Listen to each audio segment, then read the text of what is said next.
warahmatullahi wabarakatuh. Di sini saya Istifadatul Kamilah, NIM 19.032.11.0031 dari kelas Penyuluhan Pertanian kelas A. Adanya video kali ini dalam rangka untuk memenuhi tugas ujian akhir semester yang diampu oleh Bapak Muhammad Rum.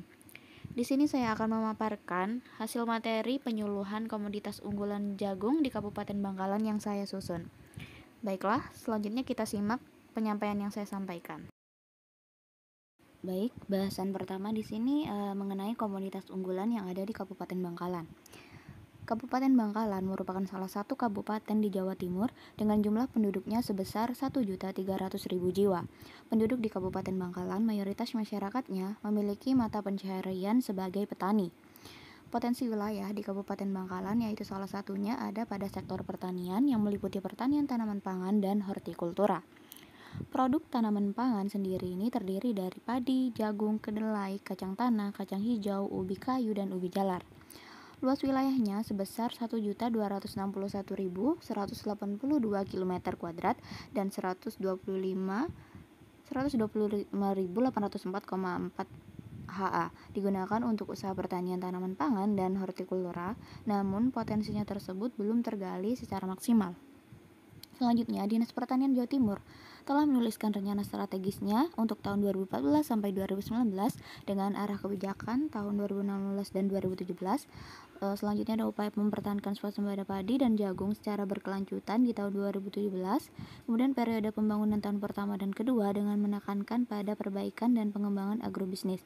Serta tertulis pada RT RW Jawa Timur tahun 2011 sampai 2030 tentang pengembangan wilayah.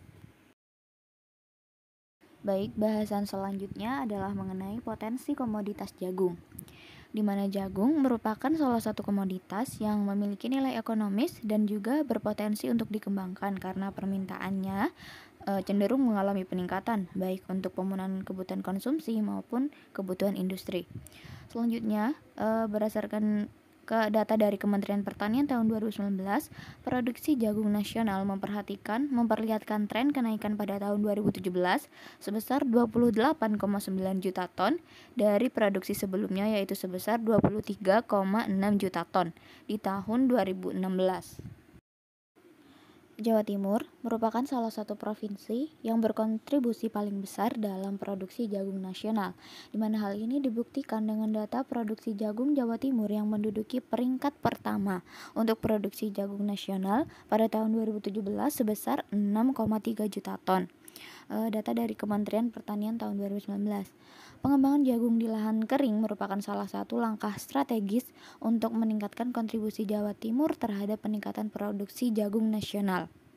Untuk produksi jagung di Kabupaten Bangkalan ini merupakan produksi yang tertinggi kedua setelah Kabupaten Sumeneb, yaitu sebesar 144.771 ton pada tahun 2016. Besarnya produksi ini hanya 1/4 dari produksi jagung di Jawa Timur. Next, kandungan nutrisi yang terkandung pada jagung.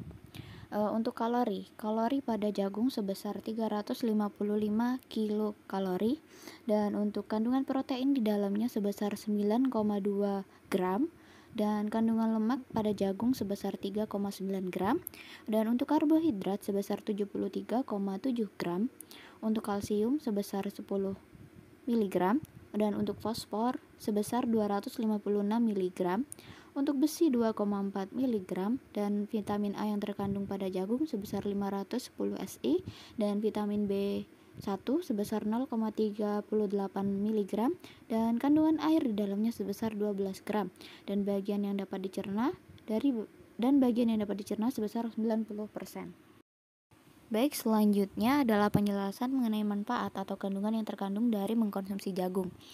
Yang pertama di sini, jagung dapat mengontrol diabetes, memperlancar pencernaan, mencegah sembelit dan wasir.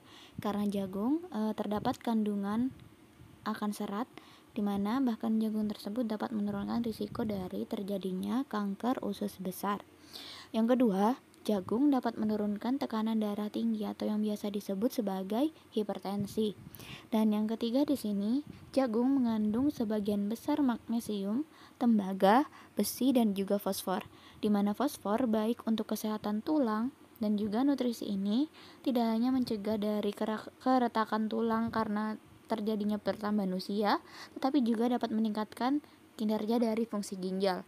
Dan yang keempat, manfaat dari mengkonsumsi jagung yaitu kandungan vitamin C, karotinoid dan juga bioflavonoid yang terkandung di dalam jagung dapat menjaga jantung agar tetap sehat dengan mengendalikan kadar kolesterol dan juga meningkatkan aliran darah dalam tubuh. Baik, bahasan selanjutnya yaitu mengenai permasalahan yang terjadi pada komoditas jagung. Yang permasalahan pertama ada permasalahan mengenai arsitektural, yang meliputi pertama, belum adanya fasilitas penelitian pertanian di Kabupaten Bangkalan. Kedua, masalahnya yaitu adanya kekurangan fasilitas mengenai penelitian di Kabupaten Bangkalan sehingga mengakibatkan hasil pertanian yang tidak meningkat. Permasalahan yang kedua dari segi non-arsitektural, di sini meliputi yang pertama kurangnya pemanfaatan lahan pertanian di Kabupaten Bangkalan. Kedua, tidak adanya penanganan khusus dari pemerintah pada sektor pertanian agar bisa menghasilkan kualitas super. Dan ketiga, yaitu sebagian besar petani bergantung pada pertanian tada hujan. Yang keempat di sini, lahan pertanian banyak dialihfungsikan sehingga produktivitas komoditas tanaman semakin berkurang. Yang kelima, rasa kepedulian masyarakat yang semakin menurun dan memilih untuk bekerja ke bidang industri. Next, di sini ada jenis-jenis dari varietas jagung yang meliputi dari jagung hibrida, ada jagung komposit dan juga jagung transgenik. Pengertian dari masing-masing varietas jagung tersebut yaitu jagung hibrida merupakan jagung yang didapat dari hasil pemuliaan dan penyilangan antara jagung induk yaitu indukan jantan dan juga indukan betina sehingga menghasilkan jagung jenis baru yang mempunyai sifat keunggulan dari kedua induknya, di mana jagung hibrida tersebut memiliki kekurangan yaitu tidak bisa diturunkan lagi sebagai benih karena tingkat produksinya bisa turun mencapai 30% dan harganya mahal antara 20 kali sampai 40 kali lipat dari harga jagung konsumsi. Namun untuk keunggulan jenis jagung hibrida tersebut yaitu kapasitas produksinya tinggi sekitar 8 sampai 12 ton per hektarnya. Selanjutnya ada jagung komposit. Jagung jenis ini merupakan varietas jagung yang biasa ditanam pada zaman dulu dan masa sekarang sudah jarang, di mana jagung ini merupakan varietas lokal. Kekurangan dari jenis jagung komposit ini yaitu kapasitas produksinya rendah, hanya sekitar 3 sampai 5 ton per hektarnya. Namun untuk keunggulan jenis jagung komposit ini yaitu umurnya pendek, tahan lama, tahan hama penyakit, tidak menimbulkan ketergantungan dan juga bisa ditanam secara berulang kali.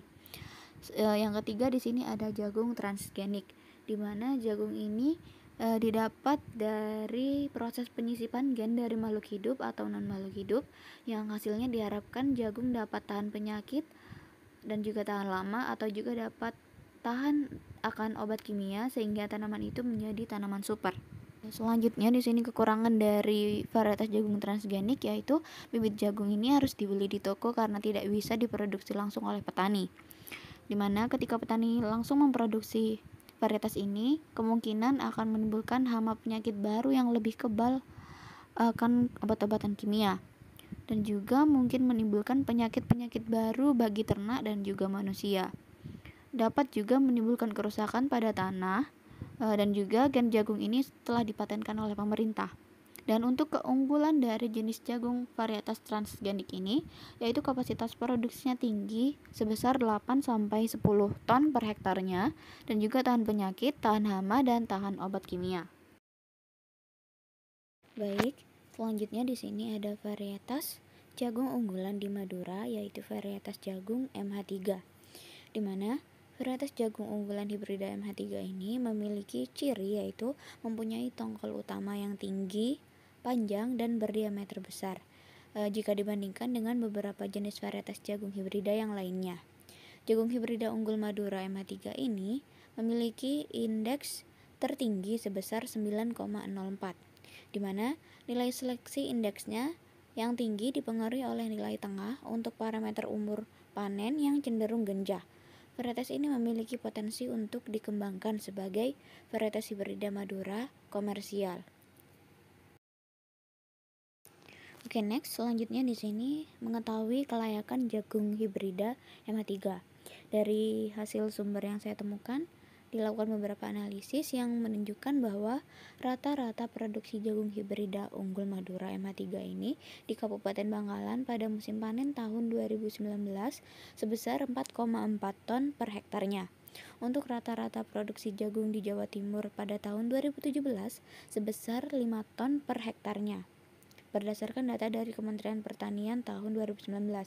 Untuk kontribusi jagung hibrida unggul Madura MH3 terhitung masih sedikit karena total luasan tanam di Duko Tambin, yaitu desa untuk lokasi pengamatan, terbilang kecil dibanding dengan produksi Jawa Timur. Selanjutnya analisis RC ratio usaha tani jagung hibrida unggul Madura MH3 menghasilkan nilai lebih dari 1, di mana yang artinya memiliki arti bahwa secara finansial dan ekonomi usaha tani hibrida varietas jagung MH3 ini menguntungkan dan layak untuk dilakukan usaha tani yang komersial. Usaha tani jagung hibrida MH3 mampu memberikan keuntungan yang cukup.